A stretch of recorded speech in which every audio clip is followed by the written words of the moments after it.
তিনটি পয়েন্ট পেয়েছি।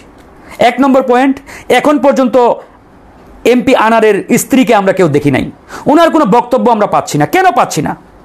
এটি একটি বড় রহস্যময় ঘটনা। কলকাতা পুলিশ তন্ন তন্ন করে কলকাতা শহর খুঁজেছে, কিন্তু এমপি আনারের হদিশ পাচ্ছে না। অথচ বাংলাদেশের গোয়েন্দা সংস্থা পরিষ্কারভাবে বলেছে যে তাকে নাকি টুকরো টুকরো করা হয়েছে তার বডিটা।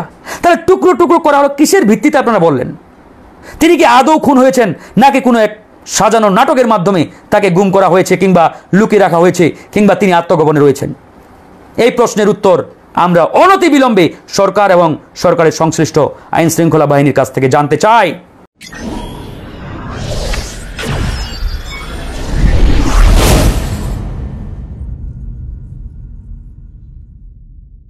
যে এমপি আনার হত্যার এতদিন পেরিয়ে গেলেও এখন পর্যন্ত তার লাশের কোনো হদিশ আমরা পাচ্ছি না, তার লাশের কোনো হদিশ আমরা পাচ্ছি না। তো এটি নিয়ে ব্যাপক একটি আমাদের কাছে রহস্যময় ঘটনা মনে হচ্ছে যে বাংলাদেশের ক্ষমতাসীন সরকারি দলের একজন রানিং এমপি, রানিং পার্লামেন্টারিয়ান আরেকটি দেশে গিয়ে খুন হইলেন, তাকে হত্যা করা হলো। পেপার পত্রিকাগুলো এভাবে নিউজ প্রচার করেছে তার লাশ নাকি টুকরো টুকরো করে লেগেজে ভর্তি করা হয়েছে। তো এরপরে তার লাশটি কোথায় নিয়ে যাওয়া হলো, কি করা হলো?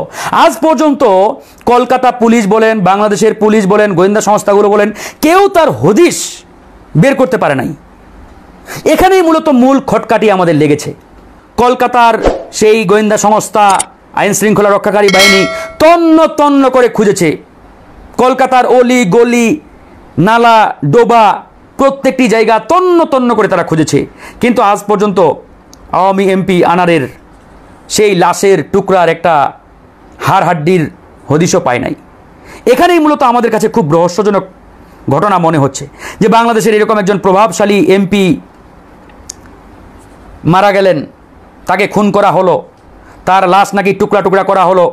বাংলাদেশের গোয়েন্দারাই বলেছে, ডিবি বলেছে যে এমপি আনারের লাশকে টুকরো টুকরো করা হয়েছে, পিস পিস করা হয়েছে। তারপরে তার সেই লাশকে লেগেজে ভর্তি করা হয়েছে। লেগেজে ভর্তি করে কি করা হয়েছে তারপরে যাই হোক সবাই জানেন আপনারা। তো এখন আমার প্রশ্ন, এই যে ডিবি বাংলাদেশের গোয়েন্দা সংস্থাগুলো বলল যে এমপি আনারের লাশটি টুকরো টুকরো করা হয়েছে, এটা কিসের ভিত্তিতে তারা বলল? তারা কি কোনো ফুটেজ পেয়েছে, কোনো আলামত পেয়েছে? আমরা যতটুকু মিডিয়াতে একটা ফুটেজ দেখলাম যে রুমে তাকে হত্যা করা হয়েছে বলে আইন শৃঙ্খলা রক্ষাকারী বাহিনী বলছে, সেই রুম থেকে একজন ব্যক্তি একটা বড় লেগেজ নিয়ে বের হচ্ছেন, ট্রাভেল লেগেজ নিয়ে। এতটুকুই শুধু মিডিয়াতে দেখলাম।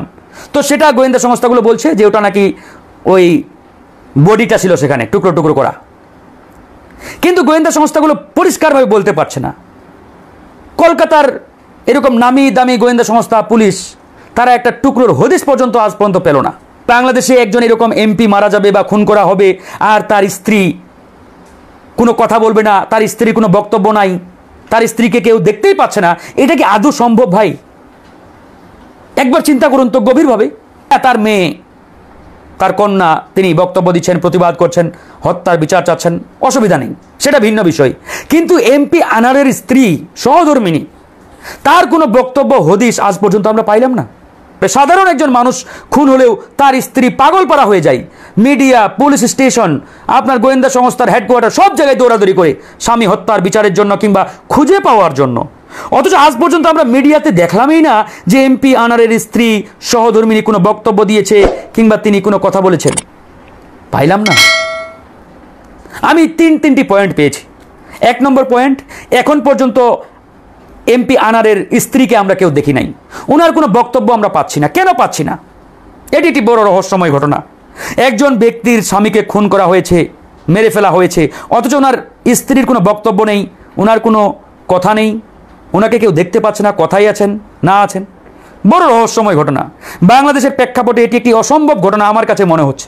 একজন সাধারণ মানুষ যদি এরকম ঘটনার শিকার হয় বাংলাদেশে, ওনার স্ত্রী পাগলপাড়া হয়ে যায়, পাগলপাড়া।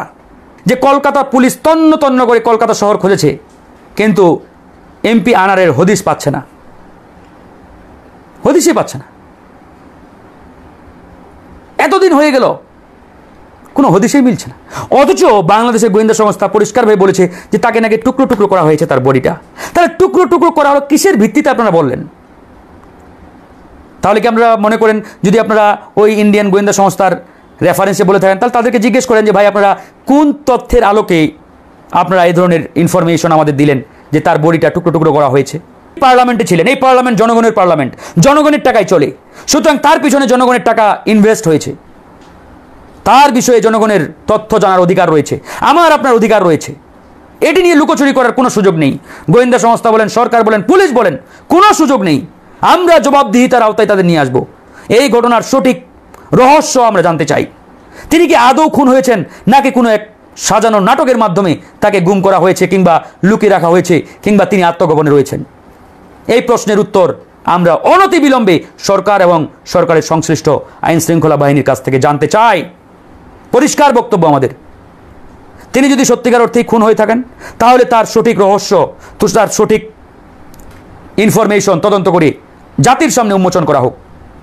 আর যদি তিনি কোনোভাবেই কোনো ছল চাতুরির কিংবা কোনো নাটকীয় ঘটনার কিংবা তিনি গুমের শিকার হন, হোয়াট এভার, যেটাই হোক, আমরা সঠিক তথ্যটি জানতে চাই।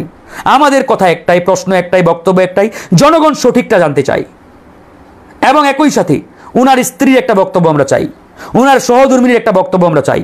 উনার সহধর্মিনী কোথায় আছে উই ডোন্ট নো, আমরা কেউ জানি না।